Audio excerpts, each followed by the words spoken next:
బెల్లం, తీపి, ఉప్పు, కారం, ఇంకా చింతపండు అంటే పులుపుకు చిహ్నం, ఓకేనా. మామిడికాయ వగరుకు చిహ్నం, ఓకేనా. ఇక్కడ చేదు, వేప పువ్వు, ఓకేనా. ఈ 6 రుచుల కలయికతో మనము ఉగాది పచ్చడి చేసుకుంటాం. ఎందుకు ఈ 6 రుచులే అంటే ఇక్కడ బెల్లం తీపికి అంటే తీపి జ్ఞాపకాలకు, ఓకేనా. ఉప్పు ఉత్సాహానికి, కారం కోపం ఆవేశంకి, ఓకేనా. చింతపండు పులుపు, ఓకేనా, నూతన ఉత్సాహానికి, నూతన సవాలు, కొత్త సవాళ్ళకు. ఇక్కడ వగరు కొత్త విషయాలన్నీ తెలుసుకోవడం, ఇక్కడ వేప పువ్వు చేదు జ్ఞాపకాలు అంటే మన జీవితంలో సుఖం ఉంటుంది, బాధ, కోపం, లాభం, నష్టం, సంతోషం, బాధ అన్నీ ఉంటాయి. తీపి అనుభవాలు ఉంటాయి, చేదు అనుభవాలు ఉంటాయి, కొత్త కొత్త సవాళ్ళు ఎదురవుతుంటాయి కదా. అంటే జీవితంలో అన్ని రకాల ఇక్కడ 6 రుచులు ఎలా అయితే కలిసాయో మన జీవితంలో అన్నీ కూడా మనకు ఎదురవుతూ ఉంటాయి. అంటే సంతోషం కావచ్చు, బాధ కావచ్చు, దుఃఖం, కోపం అన్నీ వస్తుంటాయి.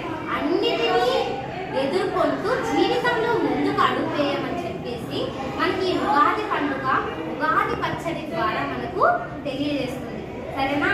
ఉగాది పండుగ మనకు ప్రకృతి ద్వారా అంటే ప్రకృతిలో లభించేదే కదా ఇవి, ప్రకృతి ద్వారా మనకు ఒక గొప్ప సందేశాన్ని ఇస్తుంది. అంటే జీవితంలో అన్నింటినీ స్వీకరిస్తూ ముందుకు అడుగేయాలి అని చెప్పేసి ఈ ఉగాది మనకు ఉగాది పచ్చడి ద్వారా తెలియజేస్తుంది. మరి ఉగాది పచ్చడి చేద్దామా? కదా, చింతపండు పులుపుకు చిహ్నం. తర్వాత ఇక్కడ చూడండి తీపి కదా, తీపి అనుభవాలు ఉంటాయి కదా మనకి జీవితంలో ఎదురవుతాయి. తీపి అనుభవాలు బెల్లం.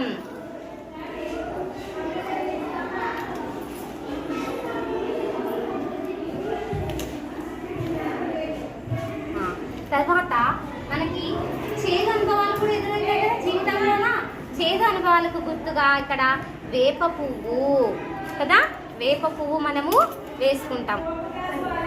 నెక్స్ట్ అలాగే ఇక్కడ చూడండి మామిడి ముక్కలు, వగరు కదా, అంటే కొత్త కొత్త సవాళ్ళు ఎదుర్కోవడము అన్నీ మనము తెలుసుకోవాలా జీవితంలో. మామిడి ముక్కలు, తర్వాత ఉప్పు ఉత్సాహం కదా, తర్వాత కారం జీవితంలో కోపం అన్నీ ఉంటాయి కదా, అన్నిటినీ జయించాల మనం. ఇలా 6 రుచులు మనము కలిసి చేసేదే, కలిపి చేసేది ఏది ఉగాది పచ్చడి. ఇలా మనం 6 రుచులను కలిపి తయారు చేస్తాం కదా, దీన్ని ఏమంటాం మనము ఉగాది పచ్చడి అంటాం కదా. ఉగాది పచ్చడి తయారు చేసుకున్నాం కదా మనము. అంటే ఇప్పుడు దీని ప్రత్యేకత ఏమో తెలిసిందా కదా.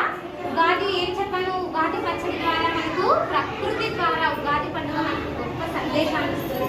జీవితంలో అన్నీ ఎదురవుతాయి, వాటన్నిటినీ మనం ఎదుర్కొని జీవితంలో ముందుకు అడిగేయమని చెప్పేసి ఇలా ఉగాది పండుగ మనకు ఉగాది పచ్చడి ద్వారా గొప్ప సందేశాన్ని ఇస్తుంది.